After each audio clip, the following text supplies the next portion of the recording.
Well, now we've reached what I'm assuming is the halfway mark of the show. Yeah, I know we already technically had a mid-season finale in episode 8, but from what I've been told in the comments, episode 10 was actually supposed to be the last episode before the hiatus until Nickelodeon decided to break the show off early. So with that in mind, let's see just how much of a mid-season finale this episode really is. This is episode 10, Royal Rangers. The episode opens with Riley setting up a sign for the museum's new exhibit hall called the Treasures of Xandar. At the lab, Tyler and Coda find Miss Morgan asleep at her computer and wake her up asking if she's been there all night, but Miss Morgan says that since Fury now has the Terrazord, she spent the night working on a new power-up for the Megazord called Dino Drive mode. Miss Morgan goes on to say that if the untested mode works, it could double the Megazord's power, but warns an excited Tyler to only activate Dino Drive mode in the Megazord. Chase then calls the three, telling them that the Treasures of Xandar have arrived, and Tyler says they'll be up to help unload, but Miss Morgan says that Shelby needs her for an urgent matter in the cafe. Cut to Miss Morgan in the cafe, where Shelby's trying to get her to look at some sketches by a guy named Julian. Miss Morgan takes a look at the sketches, and while she does agree that they're beautiful, she has to turn Julian down since she's running a museum, not an art gallery. After Julian leaves disappointed, Shelby goes outside where she tells Tyler about what happened, and that Julian just needs a break because he's so talented. Chase then tells the group to look at a sign for an exhibit called the Stone of Xandar, which Riley says is based on a legend about when a noble knight named Sir Ivan went to get a drink for the young prince he was escorting. Shelby interrupts to comment how the prince didn't even say please, and when Riley continues, he says that Sir Ivan found the Stone of Xandar shimmering in a nearby stream. Coda suddenly stops Riley's story, saying that he hears a big eagle, which turns out to be the Terrazord, which begins attacking the city. Chase and Coda call in their Zords to fight the Terrazord before whoa. Fury's piloting the Terra Charge Megazord, so Tyler calls on the T-Rex Zord to join with the others to form the Parastego formation of the Dino Charge Megazord. Once the Rangers get into the cockpit, they get a call from Miss Morgan, who tells Tyler that since Fury has a Megazord, now would be a good time to try Dino Drive mode. After the Rangers activate said mode, they take part in one of the greatest Megazord fights ever.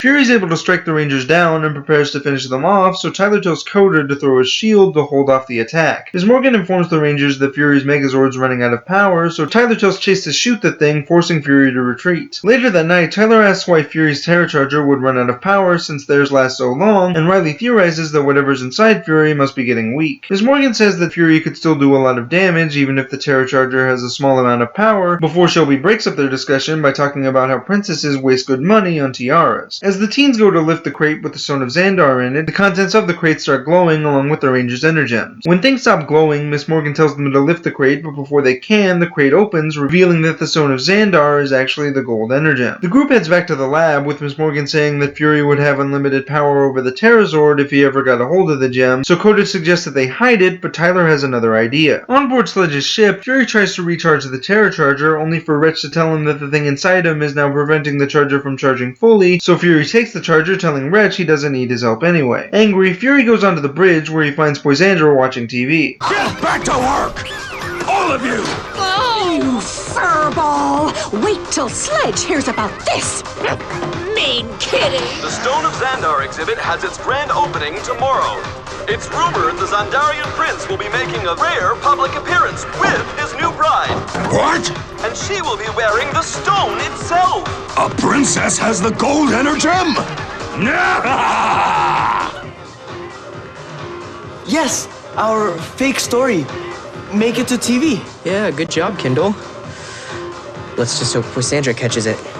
I heard her say to Curio that she never misses an episode. When did you hear that? Did that happen when you were being mind controlled? Because that actually makes sense. Shelby then comes in dressed as the Princess of Xandar, but she says she can't go through with the plan to trap Fury because she doesn't want to pretend to be a spoiled princess. Ms. Morgan then says she'll do it, but when Tyler comes in dressed as a prince, Shelby decides that maybe playing the princess wouldn't be so bad. Keeper tells Shelby that princesses don't have to be spoiled and can use their royal position to do good deeds before the team puts their plan into action. Riley, Chase, and Coda keep watch of Fury Fury as Tyler and Shelby make their public appearance, and while they walk by the crowd, Shelby sees Julian. Shelby then uses her disguise to get the artist some recognition before she and Tyler head toward the podium, the latter asking what they do now. Shelby tells Tyler to make something up before Fury gets there, and I would be paying attention to what Tyler is saying, but I'm more focused on how that hooded figure on the poster looks suspiciously like Fury. Mid-speech, Fury breaks through the poster and cuts the fake gem off Shelby's neck before taking it and calling the Terrazord. Fury puts the fake gem into the Zord to power it up, resulting in him getting blown out of the Terrazord, landing in a nearby quarry. Ms. Morgan tells the Rangers where Fury is, and when they arrive, they are met by Fury and 2 guards. The Rangers morph and activate Dino Steel to take on the villains and some Vivics, and when the Vivics are defeated, Chase tells Tyler to take his Parachopper and destroy Fury while they handle the guards. Tyler catches Fury completely off guard before the two have a pretty epic round 2, which ends with Tyler getting the upper hand.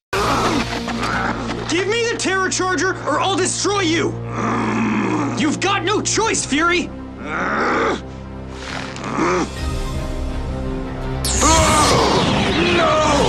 It's happening again!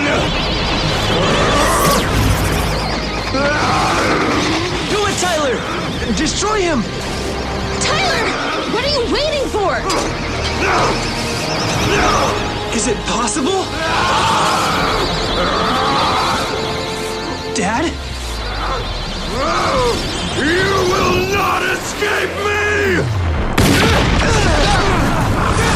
Oh, so that's what that thing is. Fury and the guards retreat back into space, and afterwards Julian tells Shelby about how he's going to London because of the princess, showing Shelby that princesses don't have to be spoiled. Back with the plot, Tyler is sitting alone in the lab staring at a picture of him and his father. Ms. Morgan comes in to ask Tyler why he didn't kill Fury when he had the chance, before the other Rangers come in, showing that they support Tyler's decision. Tyler finally tells Ms. Morgan that he thinks his father's trapped inside Fury, and the episode ends with Keeper saying that until whoever's inside Fury is freed, Tyler can't destroy him. This episode is so close to being my favorite that it's almost annoying. I'm so angry at Nickelodeon for not making this the official mid-season finale episode. Not that episode 8 was terrible, but this beats it by a long shot. Not only is the episode extremely well written, with not so much as a misspoken word, but the action and characterization in this episode is top notch. Both action sequences are intense, fast-paced, and well shot, and all of the characters act how they're supposed to act. I especially gotta give props to Brendan Mejia for perfectly conveying the emotional turmoil Tyler's going through when he finds out his father's soul might be trapped inside Fury's body. Now you might be asking, hey Iron Bat, if you like this episode so much, why isn't it your favorites? Well, that's because the subplot with Shelby isn't that interesting. That doesn't mean it's not well written. I mean, I totally get it. Shelby comes off as the type of person who's had to work hard her whole life to get what she wants, so it would make sense that she would dislike people who've had everything handed to them. But at the same time, it feels so separate from everything else that's going on that I couldn't get all that invested in it. But again, that's really the only negative I can give, if you can call it that. As a side note, we even get to meet our potential 6th Ranger. No, not Julian. That guy has one-off character written all over him. Yeah, that guy, Sir Ivan. And if it is him, I have several questions like where has he been this whole time? What happened between him and Fury? What was the rest of the legend Riley was talking about? And those are added to my other questions like, is Tyler's father the spirit inside Fury? If so, how did he get trapped? If not, who's the spirit? And how can he power the Terror Charger? And possibly the most important of all, what happens if Tyler activates Dino Drive out of the Megazord? I of course have my theory on that one. Battleizer, Battleizer, Battleizer, Battleizer. But ultimately I won't know until the show tells me. Overall, this is a great episode that has great action and consistent characters with one big reveal that's still surrounded in mystery. And while I'm still slightly annoyed that this wasn't the official mid-season finale, on the plus side we only have to wait 1 week for the next episode instead of 5 months. I'm Nick, aka IronBat1993,